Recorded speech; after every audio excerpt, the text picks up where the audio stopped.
नमस्ते। आज हम भारत सरकार के यूडाइस पोर्टल पर विशेष आवश्यकता वाले बच्चों यानी कि CWSN का डाटा दर्ज करने की प्रक्रिया को समझने की कोशिश करेंगे। तो आइए शुरुआत करते हैं। हम सभी जानते हैं कि यूडाइस स्कूल्स का डाटा एकत्र करने वाला एक नेशनल पोर्टल है। इस पोर्टल के माध्यम से सरकार शिक्षा के क्षेत्र में निगरानी करने के साथ ही कुशल नीतियां बनाने के लिए डाटा एकत्र करती है। विशेष आवश्यकता वाले बच्चों में ऐसे बच्चे शामिल हैं जिनकी सीखने, समझने और दैनिक जीवन के कार्य करने की क्षमताएं सामान्य बच्चों से अलग होती है। ऐसे बच्चों की आवश्यकताएं विशेष होती हैं। दिव्यांगजन अधिकार अधिनियम 2016 में शामिल 21 प्रकार की दिव्यांगताओं को यूडाइस पोर्टल पर जोड़ा गया है। विशेष आवश्यकता वाले बच्चों को हम दिव्यांग बच्चे कहकर भी संबोधित करते हैं। विशेष आवश्यकता वाले बच्चों के डाटा को यूडाइस पोर्टल पर कई कारणों से दर्ज करना जरूरी है। इसके माध्यम से सरकार को विशेष आवश्यकता वाले बच्चों की वास्तविक संख्या का पता चलता है और इन बच्चों की विशेष आवश्यकताओं की पहचान करने में मदद मिलती है। यह डाटा स्कूल्स को विशेष आवश्यकता वाले बच्चों के लिए संसाधन उपलब्ध कराने की दिशा में महत्वपूर्ण भूमिका निभाता है।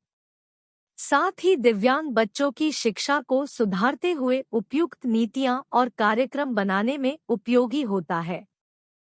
अब हम यह जानने का प्रयास करेंगे कि यूडाइस पोर्टल पर विशेष आवश्यकता वाले बच्चों का डाटा दर्ज करने का सही तरीका क्या है।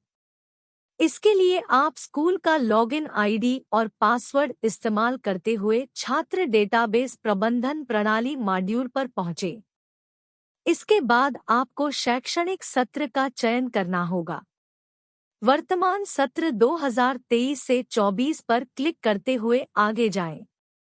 अब आपके सामने आपकी स्कूल पर दर्ज सभी बच्चों की कक्षावार संख्यात्मक जानकारी प्रदर्शित होगी। आपको विशेष आवश्यकता वाले बच्चे का डाटा अपडेट करने के लिए व्यू मैनेज बटन पर क्लिक करना होगा। इसके बाद आपको कक्षा पर दर्ज सभी बच्चों की सूची दिखाई देगी। आपको जिस भी विशेष आवश्यकता वाले बच्चों की प्रोफाइल अपडेट करना है, उसके सामने जीपी यानी जनरल प्रोफाइल बटन पर क्लिक करें। अब आपको बिंदु क्रमांक 17.1.17 पर बच्चे के CWSN होने पर यस बटन पर क्लिक करना है। इससे यह सुनिश्चित हो जाएगा कि संबंधित बच्चा विशेष आवश्यकता वाला बच्चा है। इसके बाद आपको 17.1.17A पर जाकर बच्चे की दिव्यांगता का प्रकार चयन करना है। बच्चे को जो भी दिव्यांगता है उस पर सामने चेक बॉक्स पर टिक करें। अब आपको सबसे अंतिम बटन अपडेट पर क्लिक करना होगा। आपके द्वारा दर्ज जानकारी को अंतिम रूप से सुनिश्चित करने के लिए एक कॉन्फर्मेशन विंडो खुलेगी। इस पर कॉन्फर्म बटन पर क्लिक करना होगा। यदि आप कोई गलत जानकारी दर्ज कर देते हैं तो उसे पुनः वही प्रक्रिया दोहराकर संशोधित भी किया जा सकता है। कृपया इस वीडियो को लाइक और चैनल को सब्सक्राइब करें। धन्यवाद।